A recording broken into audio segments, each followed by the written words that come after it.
From the earliest settlers to the modern Daniel Boone, hunting has always been a favorite sport. Sportsmen the world over use rifles and shotguns made by Americans at work. Members of the International Association of Machinists, AFL-CIO, have established a reputation for producing the world's finest firearms, maintaining the position of American gunsmiths. An arsenal of world weaponry illustrates man's long preoccupation with weapons for defense and sport. Mechanical means of striking a target date back to the crossbow.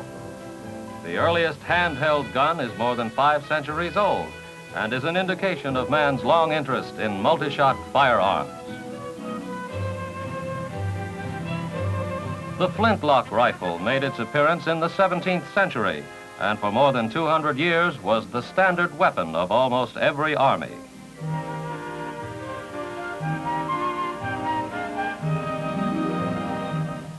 Few rifles are as highly regarded as the gun that won the West, a lever-action repeating rifle.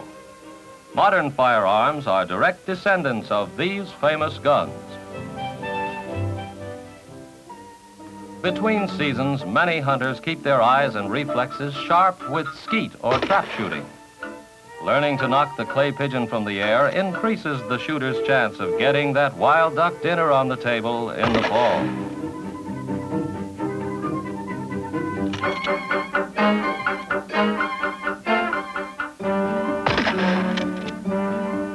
On the range or in the woods, safety and sport go together.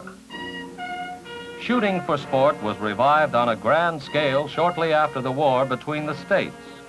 The National Rifle Association was formed to bring new interest and skill to the pastime. Today, this association provides expert instruction for shooters of all ages.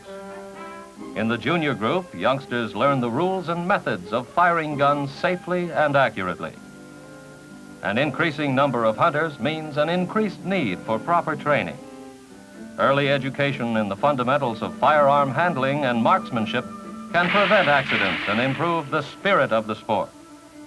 Hitting the target is more than just pointing the gun. It requires constant practice.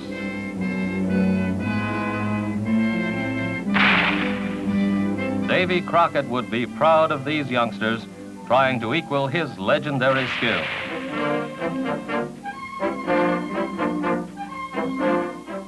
In fields and woods, good hunters take care to assure their return to enjoy the results of the hunt, be it a gunroom trophy or food for the freezer.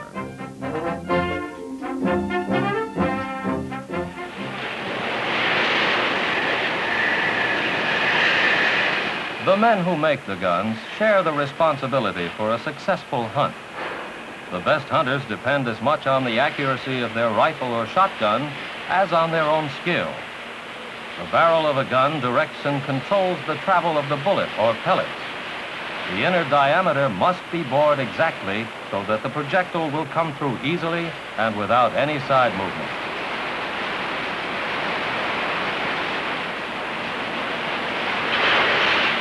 The first reaming of a steel blank prepares it for the other machining processes to follow.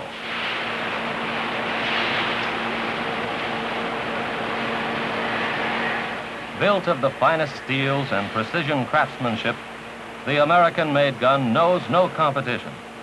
Our gun makers were established as leaders more than a century and a half ago by the production methods introduced by inventor Eli Whitney.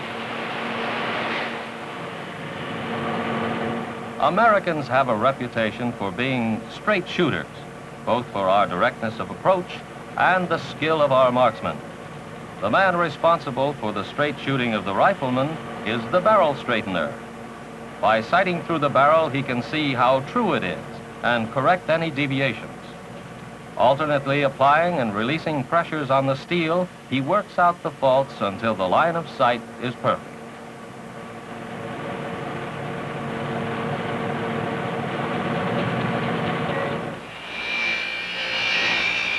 The interchangeable barrel, suitable for different shooting needs, is just one result of Eli Whitney's development of jigs and forms for standardizing parts. Before Whitney, no two guns were alike. The inside of a rifle barrel is cut with spiraling grooves called rifling. These give a rotating motion to the bullet, keeping it moving in a straight line. Everything about the construction of a gun contributes to its accuracy. Once in the hands of the shooter, though, hitting the target depends on the use he makes of the rifle, distance, wind direction, and his own shooting position.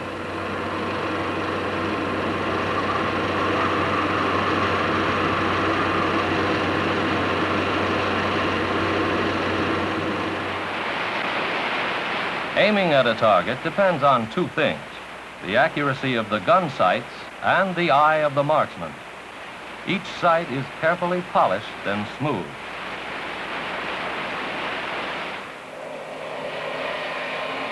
Wood and metal are used in about equal amounts in most guns, but the wood is usually a single piece.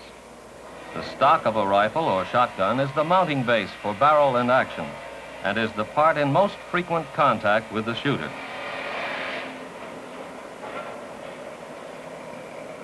A well-finished gun stock is often a thing of beauty because of its simple, functional shape and the smooth, comfortable feel it gives resting in the hands of the hunter.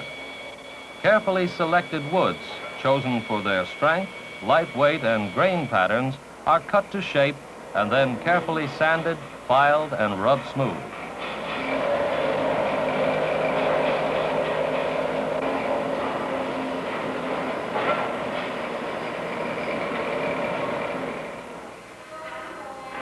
The shotgun, as distinguished from the rifle, fires many small pellets rather than a single projectile. In fact, the designation of size of a shotgun, the gauge, referred originally to the number of lead balls to the pound that would fit the bore. Thus, a 12 gauge would take one round ball weighing 1/12 of a pound. Unlike early muzzle loaders, the next shell in a modern gun is held in the magazine, ready to move into position.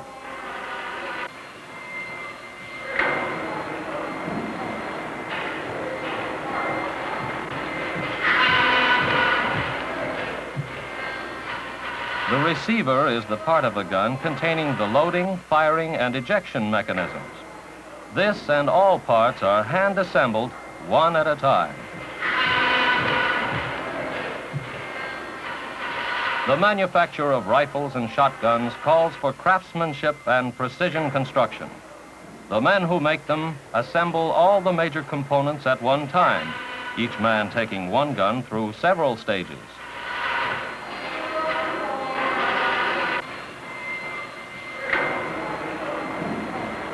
Each small part is significant in the construction of a shooting iron. No part is so small or so unimportant that it would be used without first being perfectly made and tested, then subject to rigid inspections.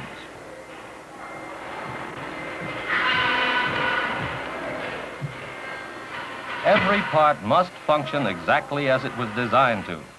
The hunter's success depends on his gun. His safety, too, is the concern of the gun maker.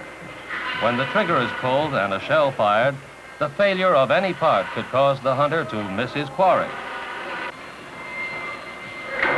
When a machinist makes a gun, his mark of excellence is its accuracy and dependability. Whether assembling an already proven design or translating the designer's drawings to wood and metal, the gunsmith carries out his tradition of meticulous workmanship without variation.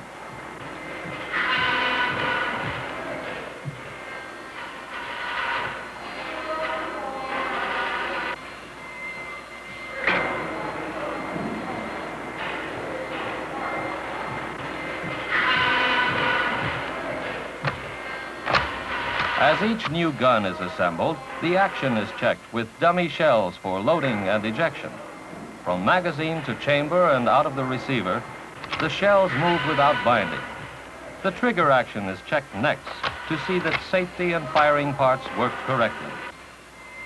After it has been assembled, the gun is sent to an isolated test stand where it is fired with an overloaded charge. The makers of flintlock rifles added a phrase to our language when they referred to a completed gun as finished, lock, stock, and barrel. The final test for any gun occurs at the function firing stand, as each new gun is loaded with standard shells or cartridges.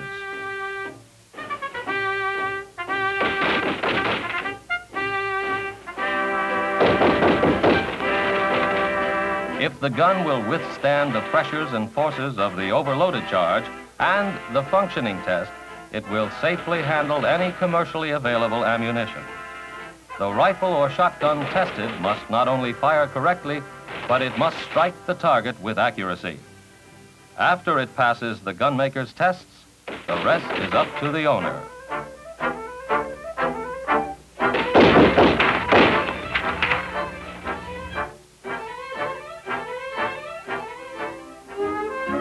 American gunmakers offer firearms for every use, taste, and bank account.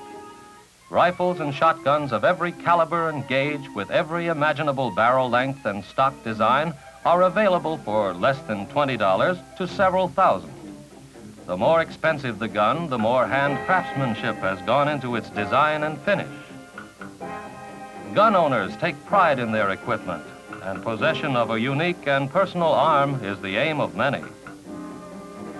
Hand-engraved trigger guards, receivers, and stocks increase the cost of a gun, of course, but for the proud owner, it is a measure of the enjoyment he receives from his hobby.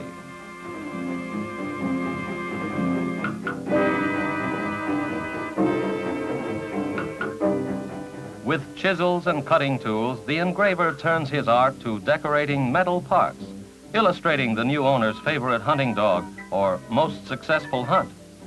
Plain or fancy, American-made guns offer more in accuracy, dependability, and attractive design than any other kind, especially when they are made by well-trained, conscientious union machinists. Some of our World War II allies depended on American rifle makers to produce their firearms.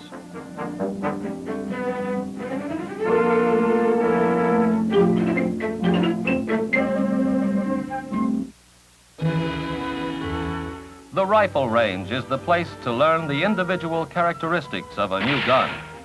Naturally enough, some of the most ardent marksmen are the men and women who make the firearms. They enjoy using the sporting arms they produce as thousands of other Americans do. They concentrate on getting the most pleasure with the greatest safety from a hobby made possible by Americans at work. For you.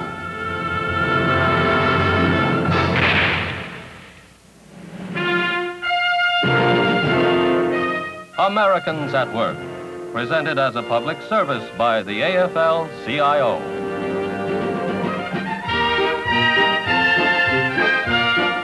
Next week, another story of Americans at Work.